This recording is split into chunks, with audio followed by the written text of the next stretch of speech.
ನನ್ನ ಹೆಸರು ದಾನೇಶ್ವರಿ ಹಿರಿಯ ಕಿತ್ತೂರ್ಮಠ್. ನಾನು ಶ್ರೀ ಶಿವಶರಣ ಹಳೆಯನವರ ಪ್ರೌಢಶಾಲೆ ಕಿತ್ತೂರಿನಲ್ಲಿ 9ನೇ ತರಗತಿಯಲ್ಲಿ ವಿದ್ಯಾಭ್ಯಾಸ ಮಾಡುತ್ತಿದ್ದೇನೆ.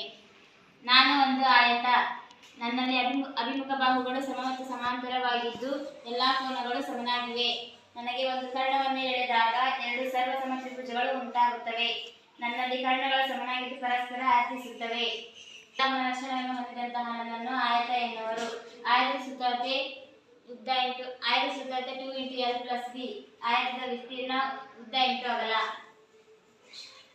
ಧನ್ಯವಾದಗಳು. ನಮಸ್ಕಾರ. ನನ್ನ ಹೆಸರು ಪಲ್ಲವಿ ಸಂಗಪ್ಪ ಗೌಡ. ನಾನು 9ನೇ ತರಗತಿಯಲ್ಲಿ ಓದುತ್ತಿದ್ದೇನೆ. ಇಂದಿನ ದಿನ ನಾನು ಚೌಕ ಆಗಿದ್ದೇನೆ. ಚೌಕ ಎಂದರೆ 4 ಬಾಹುಗಳು ಸಮನಾಗಿರುತ್ತವೆ ಮತ್ತು 4 ಕೋನಗಳು ಸಮನಾಗಿರುವ ಚತುರ್ಭುಜಕ್ಕೆ ವರ್ಗ ಅಥವಾ ಚೌಕ ಎನ್ನುವರು. ನನ್ನ ಲಕ್ಷಣಗಳು: 4 ಬಾಹುಗಳು ಸಮನಾಗಿದ್ದು 4 ಕೋನಗಳು ಸಮನಾಗಿರುತ್ತವೆ. ಕರ್ಣಗಳು ಪರಸ್ಪರ ಅರ್ಥಿಸುತ್ತವೆ ಅಲ್ಲದೆ ಸಮನಾಗಿರುತ್ತದೆ. ನನ್ನ ವಿಸ್ತೀರ್ಣ ಬಾಹು 8. ನನ್ನ ವಿಸ್ತೀರ್ಣ 4 ಬಾಹುಗಳ ನಮಸ್ತೆ. ನನ್ನ ಹೆಸರು ಅರವಿಂದ.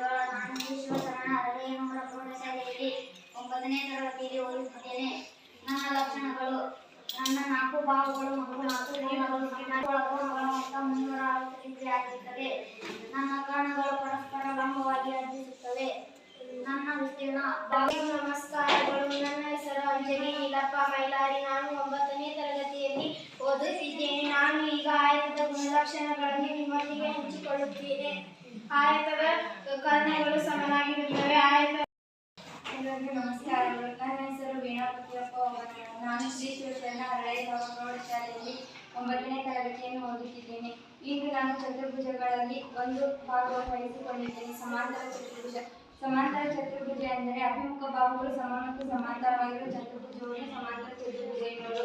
ಹೇಗೆಂದರೆ ಕೋನ C + ಕೋನ D = 180 ಡಿಗ್ರಿ ಆಗಿರುತ್ತದೆ. ಕೋನ B + ಕೋನ C = 180 ಡಿಗ್ರಿ ಆಗಿರುತ್ತದೆ ಮತ್ತು ಕೋನ A + ಕೋನ D 180 ಡಿಗ್ರಿ ಆಗಿರುತ್ತದೆ. ಕರ್ಣಗಳು ಪರಸ್ಪರ ಅರ್ಥಿಸುತ್ತವೆ.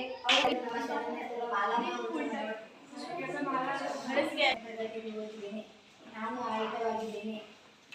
ಆಯತ ಎಂದರೆ ಎಲ್ಲ ಕೋನಗಳು ಲಂಬ ಕೋನಗಳಾಗಿದ್ದು ಅಭಿಮುಖ ಬಾಹುಗಳು ಸಮ ಮತ್ತು ಸಮಾಂತರವಾಗಿರುವ ಚತುರ್ಭುಜ. ನನ್ನ ಲಕ್ಷಣಗಳು: ಅಭಿಮುಖ ಬಾಹುಗಳು ಸಮನಾಗಿರುತ್ತವೆ. ಕರ್ಣಗಳು ಪರಸ್ಪರ ಅರ್ಥಿಸುತ್ತವೆ. ಒಂದು ಕರ್ಣವನ್ನು ಎಳೆದಾಗ 8 ಅಗಲ. ಆಯತದ ಸುತ್ತಳತೆ 2A + 2B. ಇದನ್ನು ಒಳಗೊಂಡಿರುವ ನನ್ನನ್ನು ಆಯತ ಎನ್ನುವರು. ನಮಸ್ಕಾರಗಳು. ನನ್ನ ಹೆಸರು ರೇಣುಕಾ ಬಸಪ್ಪ ತಳವಾರ್. ನಾನು 9ನೇ ತರಗತಿಯಲ್ಲಿ ಓದುತ್ತಿದ್ದೇನೆ. ಇಂದಿನ ದಿನ ನಾನು ಆಯತವಾಗಿದ್ದೇನೆ. ನನ್ನ ಎಲ್ಲಾ ಕೋನಗಳು ಲಂಬ ಕೋನಗಳಾಗಿದ್ದು ಅಭಿಮುಖ ಬಾಹುಗಳು ಸಮ ಮತ್ತು ಸಮಾಂತರವಾಗಿರುವ ಚತುರ್ಭುಜ. ನನ್ನ ಗುಣಲಕ್ಷಣಗಳು: ಅಭಿಮುಖ ಬಾಹುಗಳು ಪರಸ್ಪರ ಸಮನಾಗಿರುತ್ತವೆ ಮತ್ತು ಕರ್ಣಗಳು ಪರಸ್ಪರ ಅರ್ಥಿಸುತ್ತವೆ. ಒಂದು ಕರ್ಣವನ್ನು ಎಳೆದಾಗ 2 ಸರ್ವಸಮ ತ್ರಿಭುಜಗಳು ಉಂಟಾಗುತ್ತವೆ. ನನ್ನ ವಿಸ್ತೀರ್ಣ ಉದ್ದ 8 ಅಗಲ. ನನ್ನ ಸುತ್ತಳತೆ 2L + 2B. ಈ ಎಲ್ಲ ಗುಣಲಕ್ಷಣಗಳನ್ನು ಹೊಂದಿರುವ ನನ್ನನ್ನು ಎಲ್ಲರೂ ಆಯತ ಎಂದು ಕರೆಯುವರು. ಎಲ್ಲರಿಗೂ ಧನ್ಯವಾದಗಳು. ಎಲ್ಲರಿಗೂ ನಮಸ್ಕಾರಗಳು. ನನ್ನ ಹೆಸರು ಆಕಾಶದ ಶೋಭೆ. ನಾನು 9ನೇ ತರಗತಿಯಲ್ಲಿ ಓದುತ್ತಿದ್ದೇನೆ. ನಾನು ಈ ಸಮಯದಲ್ಲಿ ಆಯತ ಪಾತ್ರವನ್ನು ವಹಿಸುತ್ತಿದ್ದೇನೆ. ಆಯತದ ಗುಣಲಕ್ಷಣಗಳು: ಎಲ್ಲ ಅಭಿಮುಖ ಬಾಹುಗಳು ಸಮನಾಗಿರುತ್ತವೆ. ಎಲ್ಲ ಕೋನಗಳು ಕೋನಗಳಾಗಿದ್ದು ಅಭಿಮುಖ ಬಾಹುಗಳು ಸಮನಾಗಿರುತ್ತವೆ. ಒಂದು ಕರ್ಣವನ್ನು ಎಳೆದಾಗ 2 ಸರ್ವಸಮ ತ್ರಿಭುಜಗಳು ಉಂಟಾಗುತ್ತವೆ. ತ್ರಿಭುಜ ABC ತ್ರಿಭುಜ ಅಳತೆ 2L + 2B. ಧನ್ಯವಾದಗಳು. ಎಲ್ಲರಿಗೂ ನಮಸ್ಕಾರಗಳು. ನನ್ನ ಹೆಸರು ಚಂದನಾ ರಮೇಶ್ ಕಸಲ್. ನಾನು 9ನೇ ತರಗತಿಯಲ್ಲಿ ಓದುತ್ತಿದ್ದೇನೆ. ಇಂದಿನ ದಿನ ನಾನು ಚೌಕ ಆಗಿದ್ದೇನೆ. ಎಲ್ಲ ಬಾಹುಗಳು ಮತ್ತು 4 ಕೋನಗಳು ಪರಸ್ಪರ ಸಮವಾಗಿರುವ ಚತುರ್ಭುಜ.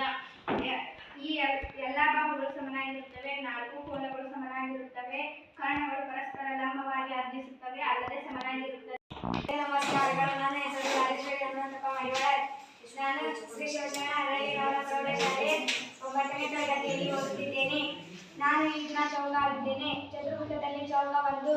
ಚೌಕ ಎಂದರೆ ಎಲ್ಲ ಬಾಹುಗಳು ಮತ್ತು 4 ಕೋನಗಳು ಪರಸ್ಪರ ಸಮನಾಗಿರುವ ಚತುರ್ಭುಜವನ್ನು ಚೌಕ ಎನ್ನುವರು. ಚೌಕದ ಗುಣಲಕ್ಷಣಗಳು: ಎಲ್ಲ ಬಾಹುಗಳು ಸಮನಾಗಿರುತ್ತವೆ. 4 ಕೋನಗಳು ಸಮನಾಗಿರುತ್ತವೆ. 4 ಒಳಕೋನಗಳ ಮೊತ್ತ 360 ಡಿಗ್ರಿಗೆ ಸಮ. 4 ಬಾಹುಗಳ ಮೊತ್ತ. ಈ ಎಲ್ಲ ಲಕ್ಷಣಗಳನ್ನು ಒಳಗೊಂಡಿರುವ ನನ್ನನ್ನು ಚೌಕ ಎಂದು ಕರೆಯುತ್ತಾರೆ. ಧನ್ಯವಾದಗಳು. ನಮಸ್ಕಾರ. ನನ್ನ ಹೆಸರು ಪ್ರಜ್ವಲ್. ನಾನು 9ನೇ ತರಗತಿಯಲ್ಲಿ ಓದುತ್ತಿದ್ದೇನೆ. ಈ ದಿನದಂದು ನನ್ನ ಪಾತ್ರ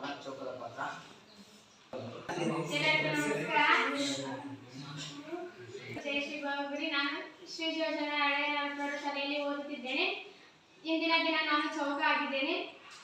ಚೌಕ ಎಂದರೆ ಎಲ್ಲ ಬಾಹುಗಳು ಸಮನಾಗಿರ್ತವೆ, 4 ಕೋನಗಳು ಸಮನಾಗಿರ್ತವೆ.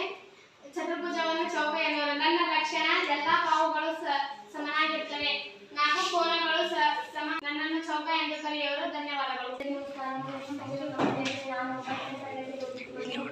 ನಾನು ಈ ದಿನದಂದು ಚೌಕದ ಪಾತ್ರವನ್ನು ವಹಿಸಿದ್ದೇನೆ. ನನ್ನ 4 ಬಾಹು